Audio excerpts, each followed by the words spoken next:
All right, thanks for joining in on our Zoom meeting. I'm going to go through some basics first and then kind of go more into the different options. But I do want to show you really quickly what are some of the things that I'm going to go over.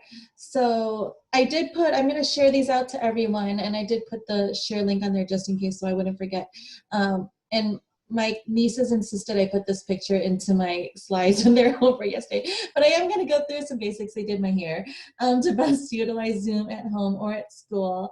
So I am going to go through settings and how to set everything up and what your participants can do, what different view options that you're going to have, what are some of the shared options, using the chat feature, using breakout rooms, which is something that I found Zoom implemented kind of midstream during distance learning, and then that's pretty much it. So I'm going to share my screen differently now, and I want, just like how we did in our Google Meet meeting, I want to share like what it might look like when and if you do sign into Zoom. So you can, just like, unlike Google Meet, you can download the application Zoom onto your computer. And that's what I think many of our students ended up doing, or you can go through the website zoom.us. So I'm going to share my screen this time. So right now, can you guys see my screen okay? Okay. Yes. So on my screen here is my profile. So I have signed in to Zoom, sign in using my Google account, and then it really does look like this first. And then I clicked on my account. You can host a meeting and join a meeting this way. I like to go this way because I always am scheduling meetings. And so on the side, you'll see all your different things, how to manage your room, how do you manage yourself and your account. And this is a space, if you, once you play around with the admin portion of where you can allow, virtual backgrounds, allow students to do certain things, or to make sure that they're in the setting. So I'm not going to go over that too much because there's a lot of different things there. But if you go to meetings, you'll see all of the different meetings that you have scheduled. What I normally do is schedule a new meeting, and that's where you put in all of your information. I don't know why, but my time zone is always Pacific time, so I always have to be careful to change it to Central time. You can change your meeting password if you want. So if you want to make something easy, like for your kids, and just name it like Tigers or something, always want to make sure your video is on for you, on for the participant. The meeting options, I think, is most important because you, for security reasons, I always do mute participants upon entry. I enable a waiting room. I don't allow my students to join before host. They have to wait for me to join, so they're sitting in a wait out room, and I don't pre-assign breakout rooms. So once you press save, let's see if I'm going to say, this will just be called my meeting. Once you hit save, then you will, you can copy the invite. You can add it to your Google Calendar. No one really uses Outlook or Yahoo anymore. You can copy the invite, and that's where you can copy and paste this. Just copy meeting invite and put that into an email, a Google Calendar. You can put it onto your Google Classroom, whatever it might be. And then once you schedule it, then it'll be under your meetings, and then at any time you just click start your meeting or join your meeting. And right now we have that technology learning link, so that's where we have the join word. So that's how you would start a meeting for everyone. It's generally pretty user-friendly once you get used to it, but if you want, you could also join a meeting, and that's when you would put down either the web address or the meeting ID to join. Or you can really just paste it into your web address if you have that web address. So it's pretty generally easy to follow. So the next thing I wanted to go over are the view options. So there are three main view options that I feel that people want to use, and that's the gallery view, and then I also have how to spotlight and pin. Now there's two different features. Spotlighting and I'll show you how to do this in a second. When you spotlight someone's camera or their screen, that's for everyone to see. If you're just pinning the user, that's only for you to see. So you're pinning it for yourself so that you can see the person who's talking big, but it's not pinned for anyone else. Spotlight is the version where you have to, where everyone is able to see that one screen really big. And only the host of the meeting is able to spotlight someone. So let me go back really quick and let me stop this share really quickly. And I'm going to, I want you guys to see my screen here. Okay, so you don't see me right now, do you? You do see me? What I really wanted to do though is for you to see my Zoom screen. And this is one thing that I had issues with too. I'm gonna stop screen. So one thing that, I'm gonna pause this really quickly. So for view options, what you all can do is you're going to click on your participants. Oops, sorry, hold on one second. Okay, do you see right next to, actually not, don't click on participants. Do you see at the top of your screen where it says speaker view or exit full screen? So Yes. you would click on that speaker view or gallery view, and that's gonna give you your options for how you would like to view.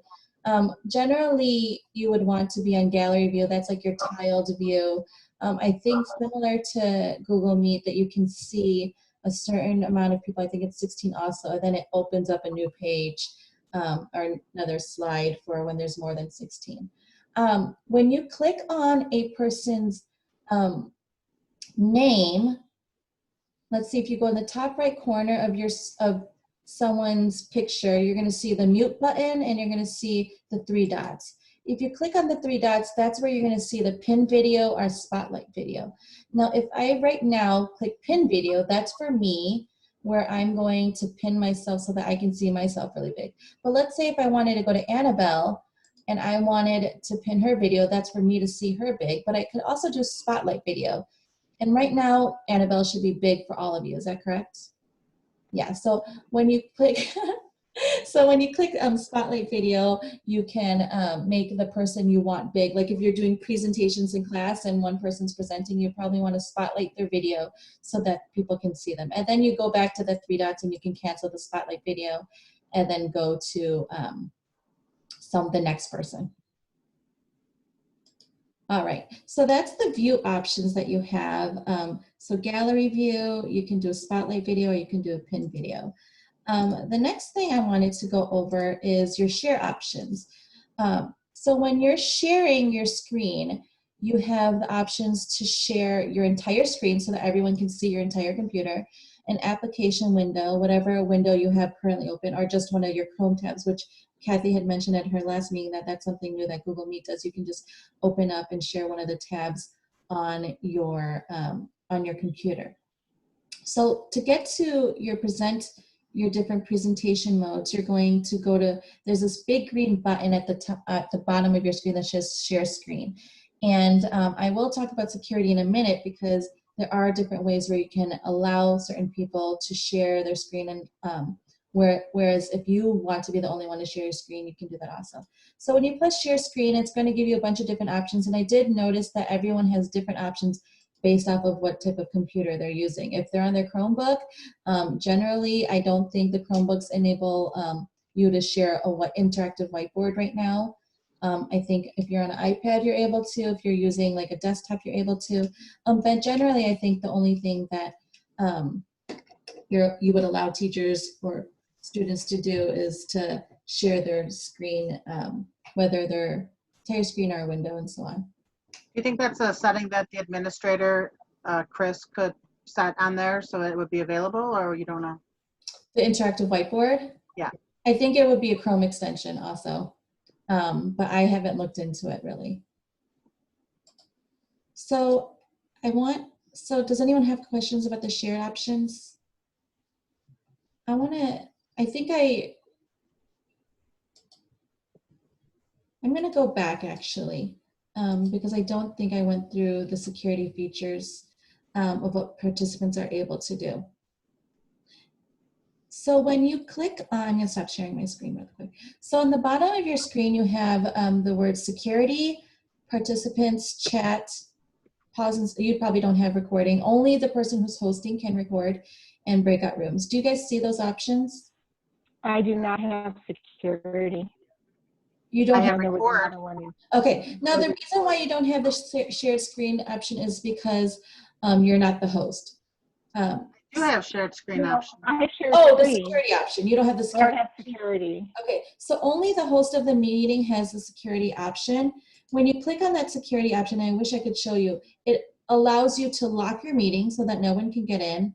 It allows you to enable a waiting room. And then there's a word that says allow participants to. And I'm gonna take a picture of this and include it into my presentation so you guys can see it. But so you can allow participants to share their screen, to chat, or to rename themselves. Now it's up to you as the teacher if you would like them to do any of those things. Generally, I've allowed my students to chat, and I'll go over the different chat settings. And I have allowed them to rename themselves, but I told them that they must have their name in their rename, and of course it has to be appropriate. And then you also have the option to remove a participant. If you do remove a participant from your meeting, they will not be allowed back into that current meeting. If you start a new meeting, they'll be allowed back in, but once you remove someone, you cannot let them back into the meeting. So I think that's just a security feature that Zoom went with. So that security feature is important so that you're sitting and managing your classroom in the way that you would like. Now, when you click on participants, everyone does have participants. If you want to give a click on that, you will see all of the people in your meeting, and you'll also have the mute all, unmute all button. If you click on the 3 dots next to unmute all, you'll see your different features of allowing participants. Are you going to allow your participants to unmute themselves? Are you allowing them again to rename themselves? And some other different features there so that you can again manage your classroom a little bit better. In addition to participants, one thing you can do when you scroll over someone's name, you can unmute them, and mute them also. And if you click on the more button, it'll again give you the option to chat them, to stop their video, to spotlight their video, to make them the host. You can rename them. You could put them in the waiting room, or you can remove them. Now, those are the features of what you would have if you were the host of the meeting. Now, I can make someone else the host of the meeting, and then they would have all of those options too. So that's available for you as the host. Now, everyone has that chat box. If you want to click on that chat box, you can, when you click on chat, you'll see that you can type your message there. You can send a file to someone using, if you click on file, you can send them a file from your computer, or you can send them a file on Google Drive. It doesn't allow you necessarily to send a web address. I've always sent a web address of something I wanted my kids to look at just through the typed message here. You'll see the word to, and you can send a message to everyone, or you can send a private message if you click on that everyone box to someone specific in your meeting. Now, again, there's 3 little dots next to the file button. You can, again, allow your students to chat with no one. You can turn off the entire chat feature. You can have them only chat with the host. That's what I primarily used with my students, was they can only chat with me. You can have them chat with everyone publicly, or you can have everyone chat publicly and privately. Now, I've always only allowed my students to chat with the host only, just because generally when we're live, I'm teaching during that time. So it's nice that you have those different features on the Zoom chat options. Any questions about those 3 features? And I wish I could show you, I'm sorry. Oh, Kathy, you're mute. How do I get rid of that side white box now? Okay, so when you're on the side, so there is, you mean your chat or your participants? They're both there. They're both there right now together. You should be able to X the group chat option at the top right screen of your chat box. I just want to make sure that wasn't Xing me out of Zoom. I'll Oh try. yeah, no. And then there's also, if you're in participants, usually there's also a close, it's opening a separate text box. But there's like, I see it. yeah, okay. You won't close out Zoom or end the meeting or leave the meeting unless you click that red button on the bottom right part of your screen. When you end, you can leave the meeting and assign someone else a host, or you can end the meeting for all. So I did have that feature, like when we're having our staff meetings, that I would leave the meeting and assign someone a host so that I can leave while other people can stay. Now, I've never let my kids stay on without me there, but that is something that you can do if you would like to. So one of the last things, I already went over the chat box. One of the newer things that Zoom started doing was breakout rooms. Now I found that breakout rooms were really great and the kids were always so excited to use breakout rooms to kind of differentiate and give students a task, and I would chat them what I would want them to work on. The challenging thing about breakout rooms is you cannot see them in their breakout rooms unless you join their breakout room, and you can only join a breakout room one at a time. Now my students did really well with this. I didn't have any issues with them being off task, generally because it was like I gave them a challenge to do and they went off in their own room. They stayed pretty much on task. But you can, some of the things that you can do in breakout rooms is assign how many rooms you want. You can automatically have them group everyone in the room. So let's say, let me rephrase. So let's say I wanted to do 3 rooms. I can say that I want to do 3 rooms. You can have them automatically generate the 3 rooms with the participants in all the 3 rooms, or you can manually assign different participants in each of the rooms, which is what I did because I had it differentiated where I had, I wanted these students to work together and these students to work together. And then I would just go through the entire time they're in breakout rooms. I would join each room and then I would leave, and then I join the next room, and then I leave, and then join, just to kind of keep tabs. They have to leave the room in order to chat directly with me. There's an option for them to ask for help, and I would get a screen, or I get like a pop-up that says breakout room 3 wants help or something like that, and then I would join. Or you as a teacher can also send a message to all of them if you're not in the breakout room, and it'll kind of send a message out to all of the breakout rooms. I might say like 5 more minutes, and then it'll send a message to all of them that they have 5 more minutes. So it is nice to have that breakout room feature, and again, I will have to send you a picture of what it looks like. But if you press on breakout rooms yourself, if you have that option, you'll see that the first thing that'll pop up is create breakout rooms, and then how many rooms you want to make, if you want to automatically generate the room or manually generate. And then when you click create rooms, you can, I'm gonna show you really quickly. So I'm going to have a breakout room. You can rename the breakout room whatever you want. So I can say math group 1 or whatever you want it to be. And then I'm going to open the room. So when I open the room, you all should have seen that something popped up that says, you've been invited to join this breakout room. And then you can click join. And then you would go into the room. And then you can close it out also. You can also change your settings. So if I wanted all the kids to come back, I can say close all rooms, and I can change it so that they have 10 seconds to leave the room, or after the 10 seconds, they automatically get kicked out of the room and they have to join me back. So you can change that setting.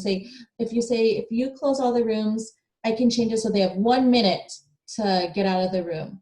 Otherwise, it's gonna just shut them out automatically. So it's nice, especially if I'm playing like a game with them and they had to go in a breakout room and solve a problem really quick. I can close out the room, and they'll say, and then they'll have a countdown that there's 10 more seconds to leave the room, and that they know that they have to finish their question and come back with their answer in 10 seconds. So the breakout room I found was really fun for all of the kids, because if you pose in a way where it's like if I did like a problem, I would always start my math classes with a challenge problem, and they'd all run out to their breakout rooms and come back and try to solve it as fast as they can. And they really enjoyed that. So I find it really helpful too if we're in staff meetings and we haven't used this before, but if we want to work on different topics and not leave a meeting, we can just schedule breakout rooms and people can work on whatever they're discussing and then come back and share it. And so that's kind of a really nice option too. Excuse me. So those are the general features of Zoom. I think that it does offer a lot of things that you can customize, and we can make it simple if we wanted to, but then again, there's a lot of settings that you have to play around with, and that could be a disadvantage for teachers also, that there's a lot of settings that you want to change. Do you want them to rename themselves? Do you want them to have virtual backgrounds? Do you want them to be able to share their screen?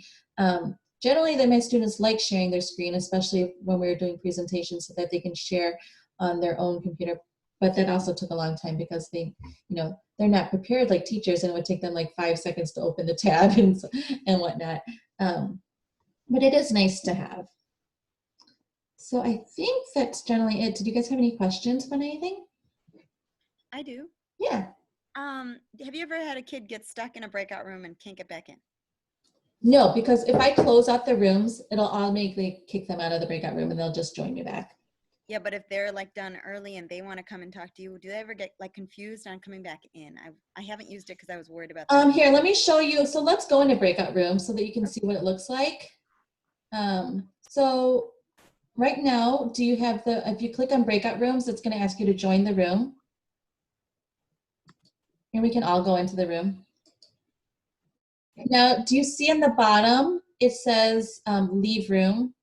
Oh, okay, great. Yeah, so it's pretty easy to leave the room. Now, did it take you guys a few seconds to get into the room? It always takes me like 5 seconds. It says going into the room.